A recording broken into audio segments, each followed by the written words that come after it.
Experience zdobywa się na trudnych levelach, nie na łatwych. Możesz się z tym zgadzać albo nie. Trzeba zrobić tak, żeby było dobrze Możemy założyć, że większość decyzji, które podejmiemy, jest błędna. i albo się na to godzisz, albo nie.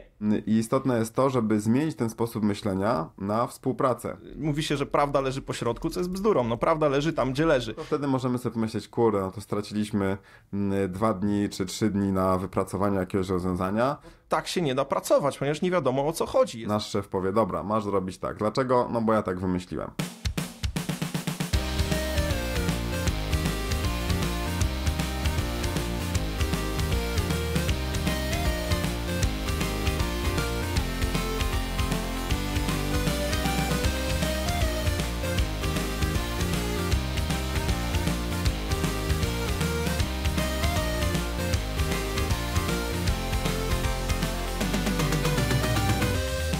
Cześć, witajcie w Nerd Management. Z tej strony Paweł Rykowski I Krzysztof Rakowski.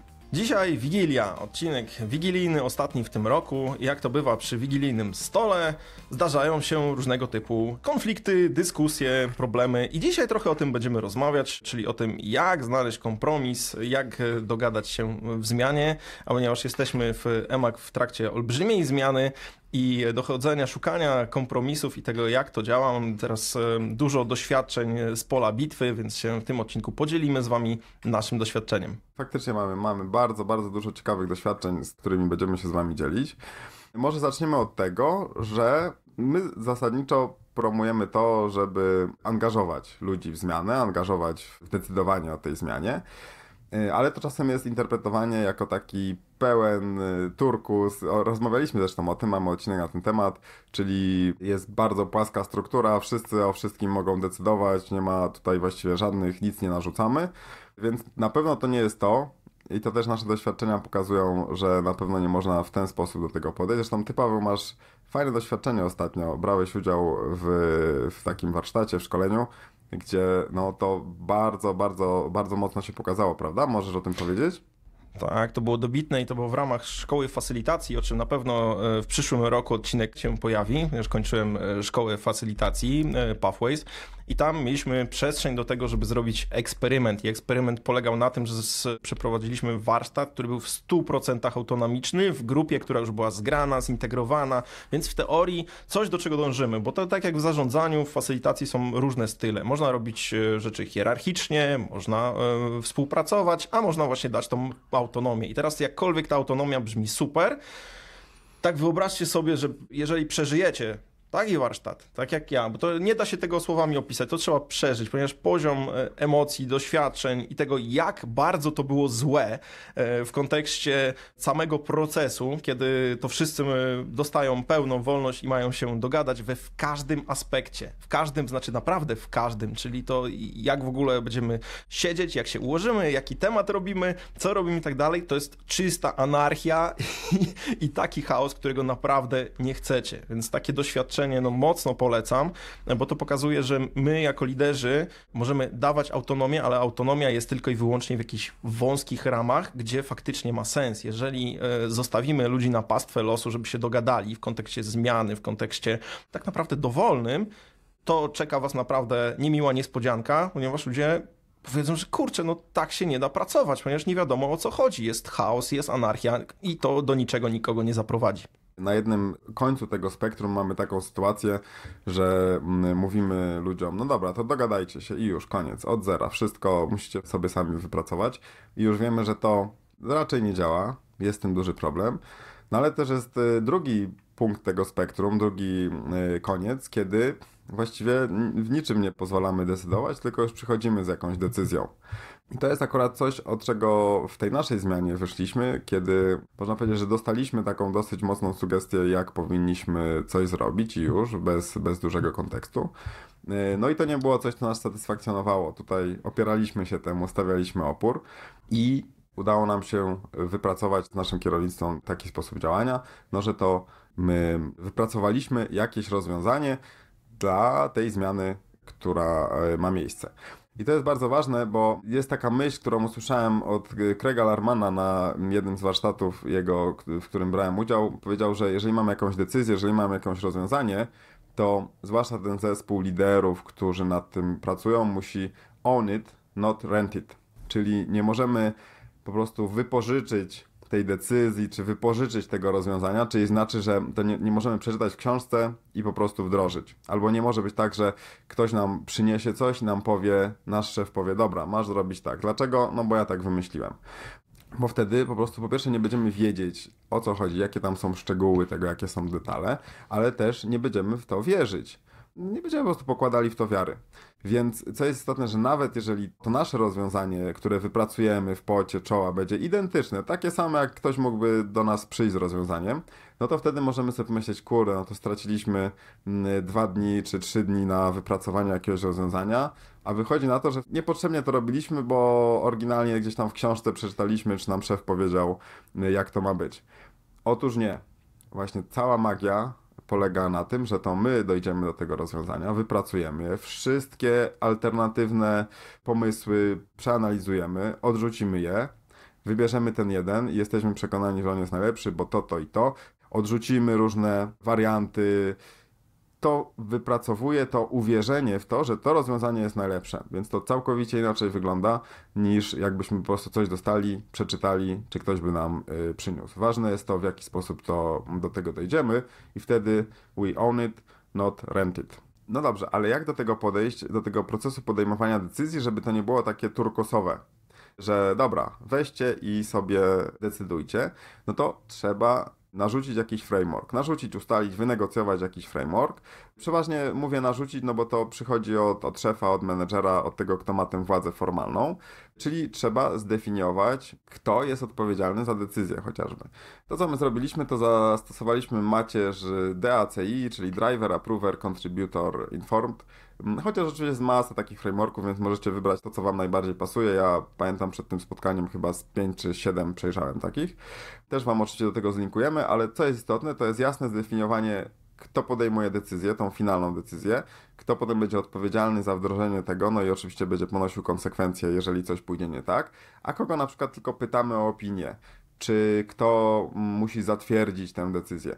I to jest bardzo dobre, bo to w taki ładny sposób pokazuje, dobra, gdzie jesteśmy, kto jest za to odpowiedzialny i często to wyjaśnia taką sytuację, którą mamy w takich miękkich środowiskach, że tak demokratycznie podchodzimy, że każdy może zawetować, każdy może coś tam zaproponować i w sumie ciężko wtedy podjąć decyzję. Jednak musi być ta osoba, która ostatecznie tę decyzję podpisze, no i oczywiście weźmie na klaty tego rezultat. I to też moim zdaniem z obserwacji powoduje, że wtedy wszyscy są bardziej zaangażowani, bo jasno wiedzą, w jakim są kontekście, w jaki sposób dokładają się do tej decyzji. No i to, co jest ważne, to nie walczcie przy tym. To nie chodzi o to, żeby teraz walczyć, podejmując decyzję, wybierając dany model, że teraz musicie zrobić wszystko, żeby to wygrać. To już dawno temu Sun Tzu w Sztuce Wojny pisał, że wygranie 100 bitew jest fajne, ale tak naprawdę nic nam nie daje, że sztuką prawdziwą to jest wygranie wojny bez walki i tutaj chodzi dokładnie o to samo, żeby te rozwiązania wypracować wspólnie w oparciu o to, do czego idziemy. Tu się często też przydaje presja czasu. Często my nie lubimy być pod presją czasu, ale to jest coś, co nas kopie w tyłek i mówi, słuchajcie, że tu nie ma miejsca na to, żeby się teraz bujać z tym nie wiadomo ile, bo jest deadline i ten deadline trzeba dotrzymać. Na przykład musimy za 2-3 tygodnie już pozmieniać wszystko i wtedy funkcjonować, więc na rozkminy grube, czy też robienie zmian, angażowanie wszystkich ludzi, dopytywanie się, a ty jak wolisz, a ty jak wolisz, a ty jak chcesz, a może tak, a może w lewo, a może w prawo.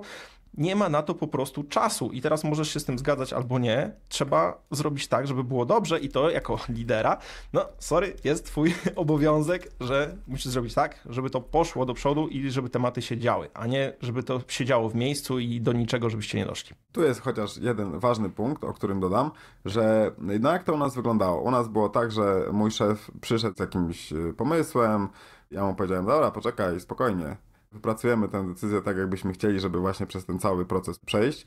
On się na to zgodził, my pracowaliśmy, no i w końcu zauważyłem, że w sumie to dla naszych ludzi robimy to, co nasz szef robił dla nas, czyli przychodzimy do nich z jaką decyzją.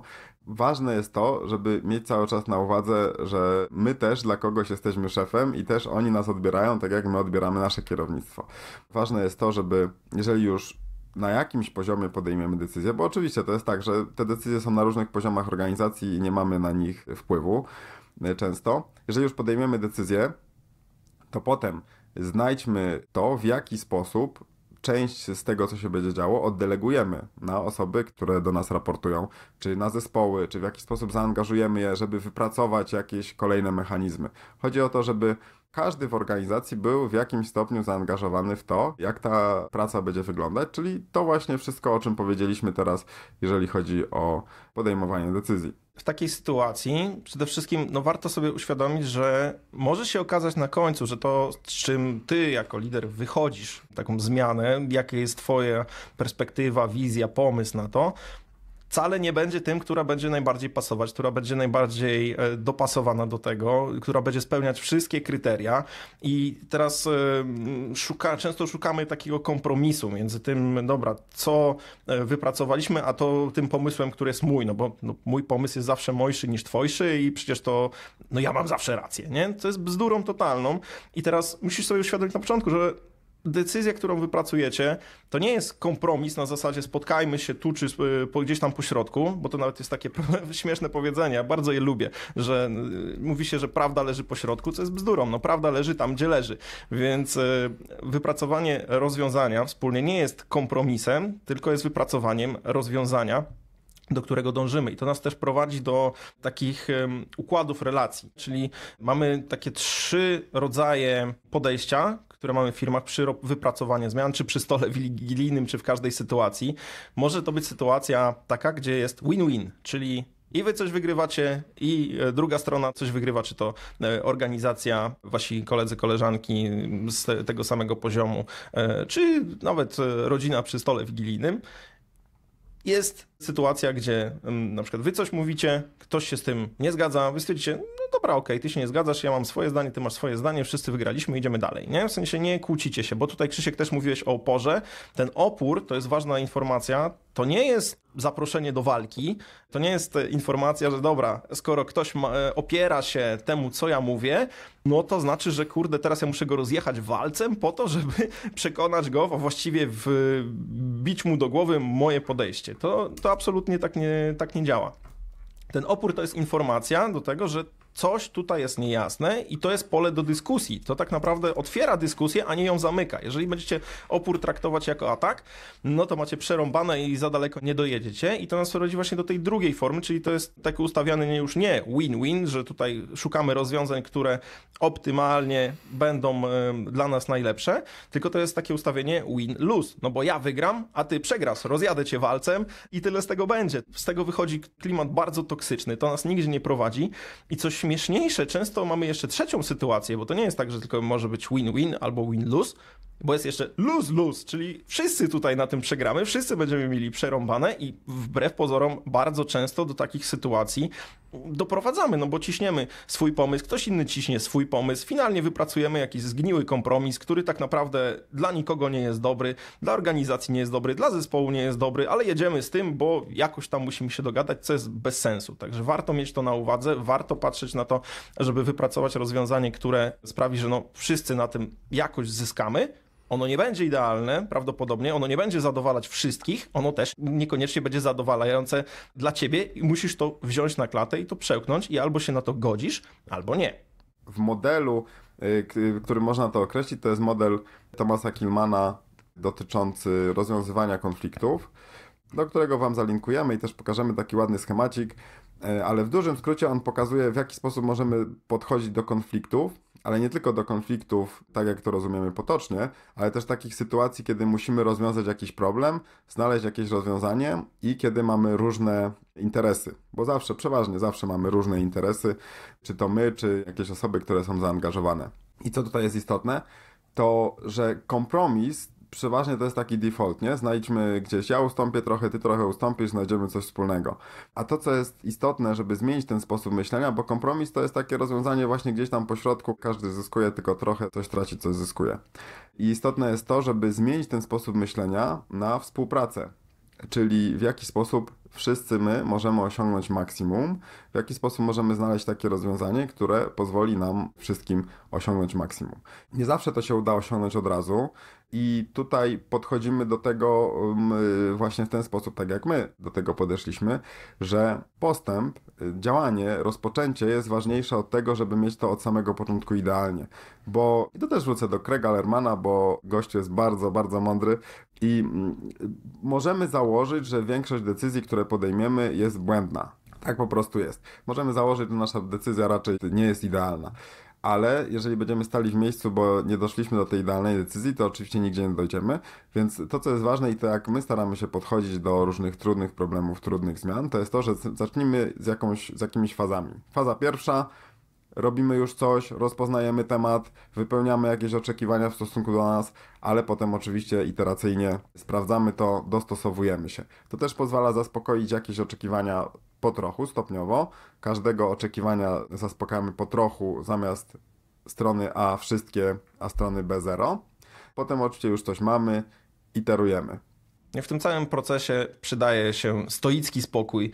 To jest filozofia, która naprawdę pomaga, ponieważ ona w dużej mierze pokazuje, że są rzeczy, na które mamy wpływ i są rzeczy, na które nie mamy wpływu. I teraz jeżeli my będziemy się szarpać, denerwować, walczyć w obszarze, na który totalnie nie mamy wpływu, a musimy coś z tym zrobić, no to jest droga donikąd. To nas zaprowadzi do wypalenia, zaprowadzi nas do problemów, wpłynie bardzo negatywnie na atmosferę w zespole, na to, w jaki sposób będziecie pracować, jak również na to, że ludzie najzwyczajniej w świecie mogą stwierdzić, że kurde, w takich warunkach to ja w ogóle nie chcę pracować i mogą zacząć od was odchodzić. Ten spokój jest tutaj krytyczny, ponieważ ludzie też reagują na to, jak wy jako liderzy w tej sytuacji się zachowujecie. Czy właśnie szukacie takiego zgniłego kompromisu i biegacie jak kurczak bez głowy i marudzicie, że kurczę, szef mi kazał, bo ten mi kazał, bo tutaj konkurencja wpadła, bo ten zły, ten niedobry i tak dalej.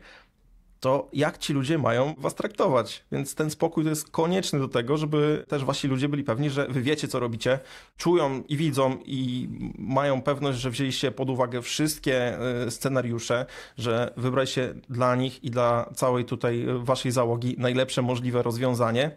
I w ten sposób jest dużo łatwiej. I tu jest ważna też rzecz, żeby zdecydować się, jeżeli wypracowaliście to rozwiązanie, doszliście do tego, w jaki sposób będziecie funkcjonować w danej zmianie, w jaki sposób będziecie te rzeczy pchać razem do przodu, musisz sobie odpowiedzieć na jedno bardzo ważne pytanie. Czy to jest to, co ty chcesz w życiu robić i czy to jest zgodne z twoimi wartościami, z twoim podejściem, czy to jest zgodne z ludźmi, bo jeżeli nie, a wejdziesz w to na zasadzie, dobra, nic mi nie pasuje, z niczym się nie zgadzam, ale zagryzę zęby i będę pracować tak przez najbliższe pół roku, to się skończy bardzo źle dla ciebie. Tutaj cały wachlarz od wypalenia problemów przez zajadanie stresów i wszystko, co się wiąże ze stresem, więc zdecydowanie tego nie rób. Ale z drugiej strony, jeżeli decydujesz się, o dobra, wypracowaliśmy rozwiązanie, ma to ręce i nogi, wygląda sensownie, działamy, to działajcie, a nie teraz będziesz siedział i marudził i narzekał, że kurczę, to mi nie pasuje i tak dalej.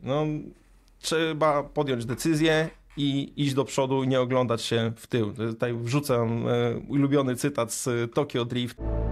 Life's simple. You make choices and you don't look back. Gdzie dokładnie Hanto mówił, życie jest proste, podejmujesz decyzję i nie patrzysz w tył. I tego wam życzę, żebyście w ten sposób podchodzili do zmian, nie szukali zgniłych kompromisów i szukali rozwiązań, które będą dobre. I jeżeli w nie wchodzicie, to żebyście w nie weszli i przeprowadzili do końca, a nie marudzili, że to jest złe, i byli tak naprawdę kulą u nogi dla zespołu w tym wszystkim. Zwłaszcza, że tak jak wspomniałem, większość rozwiązań prawdopodobnie w jakimś stopniu będzie zła, ale pamiętajcie też, że to jest chleb powszedni menedżera. To jest nasza praca, żeby takich rozwiązań szukać, które z jednej strony będą oczywiście dobre dla biznesu. Biznes jest po to, żeby zarabiać pieniądze. Z drugiej strony też nie zniszczą naszych ludzi, ale to jest nasze zadanie. Experience zdobywa się na trudnych levelach, nie na łatwych, więc na pewno to są te trudne zadania, które nas kształtują, które dają nam doświadczenie. Podsumowując, to, co chcę, żebyście zapamiętali z tego odcinka, to jest, że do decyzji dochodzi się w sposób ustrukturyzowany, nie zawsze łatwy. Te decyzje, jak powiedział Craig Larman, trzeba je own it, not rent it, czyli je trzeba posiadać, a nie dostać skądś. I czasem możemy dojść do tego samego rezultatu, ale jednak ważne, żebyśmy przeszli przez ten proces. Ustalmy, kto podejmuje decyzję, kto jest odpowiedzialny, kogo tylko pytamy o zdanie, żeby coś dorzucił od siebie. Nie zawsze te decyzje będą najlepsze, nie zawsze to będzie najlepsze rozwiązanie, ale jednak szukajmy nie kompromisu, tylko tego wspólnego rozwiązania, współpracujmy w kierunku tego, żeby osiągnąć to rozwiązanie. Możemy to robić iteracyjnie, możemy mieć różne fazy, żeby zobaczyć, iterować i usprawniać, no ale przede wszystkim, jeżeli już się zdecydujemy na coś, to idziemy, realizujemy plan, nie marudzimy, nie oglądamy się za siebie, tylko działamy, bo to jest to, czego my potrzebujemy, czego nasi ludzie potrzebują, no i nasze organizacje również. I tego Wam życzymy, to jest ostatni odcinek w tym roku, życzymy Wam spokojnych, wesołych i przyjaznych świąt, abyście nie szukali kompromisu, nie kłócili się z ludźmi, ale również odpoczęli, nabrali energii do tego, co w przyszłym roku. My wracamy do Was już za 2 tygodnie w nowym 2025 roku, w formacie, którego dawno nie było, czyli z wywiadami, więc jeżeli nie chcecie, żeby Was ominęło, a będzie naprawdę gruby odcinek na początek roku, to zapisujcie się koniecznie na newsletter, czyli na nerd.management/newsletter i tam dostaniecie wszystkie informacje, powiadomienia, a zdecydowanie warto tam być, bo będzie się działo. Natomiast coraz więcej z Was odzywa się do nas z prośbami czy to o mentoring, czy to o przeprowadzenie szkolenia.